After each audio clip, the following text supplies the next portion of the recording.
Episode के शुरुआत में हम देखते हैं एक मोटे लड़के को जिसका नाम है पार्क इन सुक।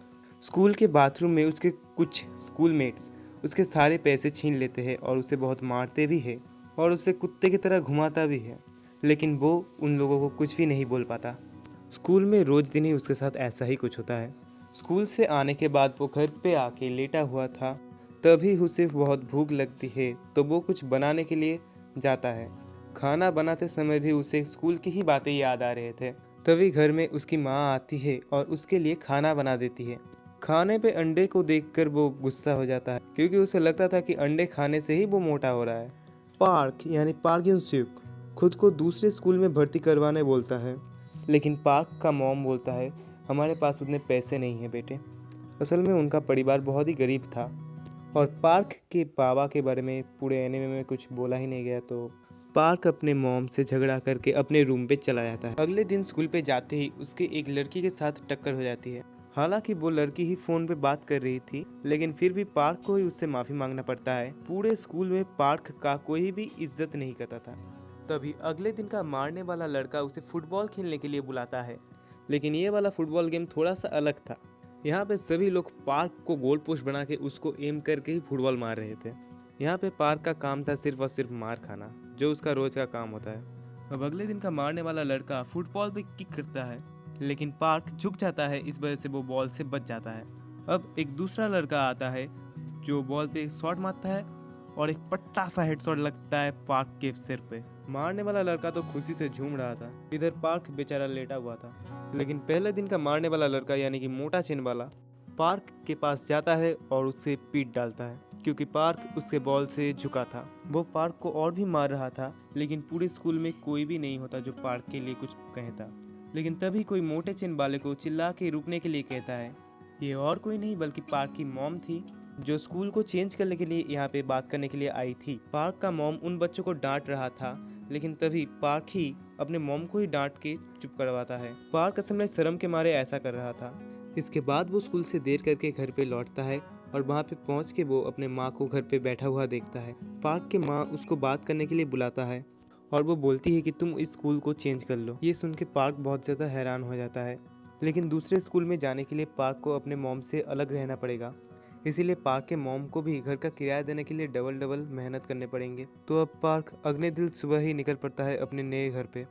अब पार्क अपने नए घर में पहुंच चुका था अपनी नई उम्मीद के साथ। घर पे आते ही वो मॉम को फ़ोन करके बता देता है कि वो घर पे पहुंच चुका है।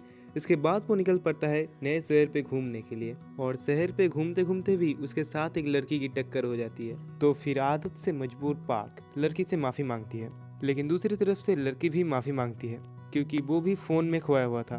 वैसे तो पार्क भी इधर उधर ही देख रहा था, लेकिन लड़की की सॉरी बोलते ही पार्क को लगता है कि उसकी दुनिया अब बदल जाएगी इस शहर पे।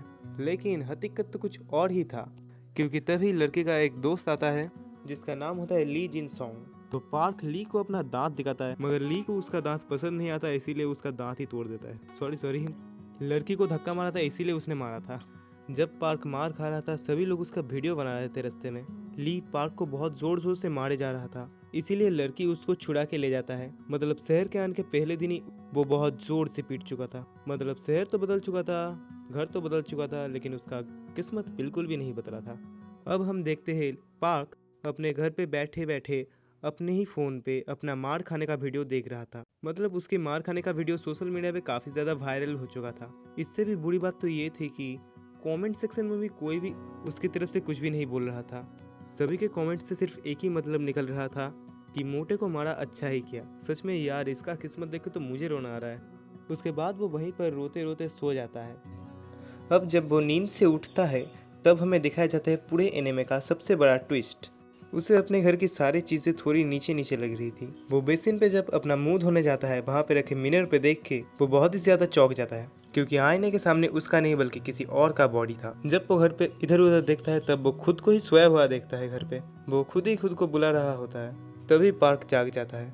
पार्क को लगता है कि ये एक सपना था, लेकिन पार्क पास में ही एक और लड़के को सोए हुए देखता है। पार्क बहुत ज़्यादा हैरान होकर उस लड़के को बुलाता है तो वो उस बॉडी के अंदर से अपीयर होता है। मतलब पार्क जब जगता है तो वो खुद को नए लड़के के बॉडी में देखता है। पार्क ये सब देख के पूरी तरह से हैरान हो चुका था। वो पुलिस को कॉल करने की सोचता है और फ़ोन को हाथ लेकर ही वो अपने बारे में वो सब बुरी बुरी कमेंट्स को देखता है और उसका मन करता है कि वो उस नए बॉडी के अंदर ही रह जाए, क्योंकि उसका वो नया बॉडी बहुत ही ज़्यादा सुंदर था और स्लिम भी था। पूरे एनिमे में इस नए बॉडी के अपीयरेंस के बारे में कुछ भी बोला नहीं गया है।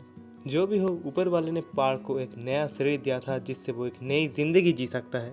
मतलब उसके पास एक आत्मा और 2 शरीर बन चुके थे। वो समझ चुका था कि जब उसका नया बॉडी जागता है तो फिर उसका पुराना बॉडी सोता है, और जब उसका पुराना बॉडी जागता है तो उसका नया बॉडी सोता है। वो जब भी अपने पुराने मोटे शरीर को देखता है तभी उसे अपने पुराने दिन के बुरे बुरे यादें याद आ जाते हैं। वो सोचता है इस नए बॉडी के सहारे उसे एक सच में नई जिंदगी मिलेगी, इसीलिए वो अपने पुराने बॉडी को डिस्टर्ब नहीं करता, सोने देता है और अपने नए बॉडी के साथ सुबह सुबह निकल पड़ता है अपनी नए शहर के नए स्कूल के एक नई बॉडी के साथ।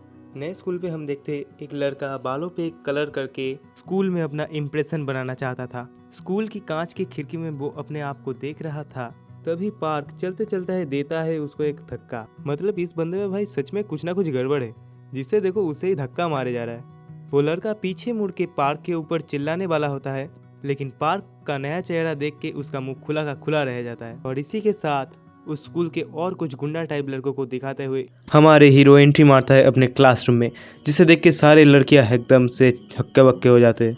और इसी के साथ होता है इस एपिसोड का समाप्ति। चलिए गुड बाय।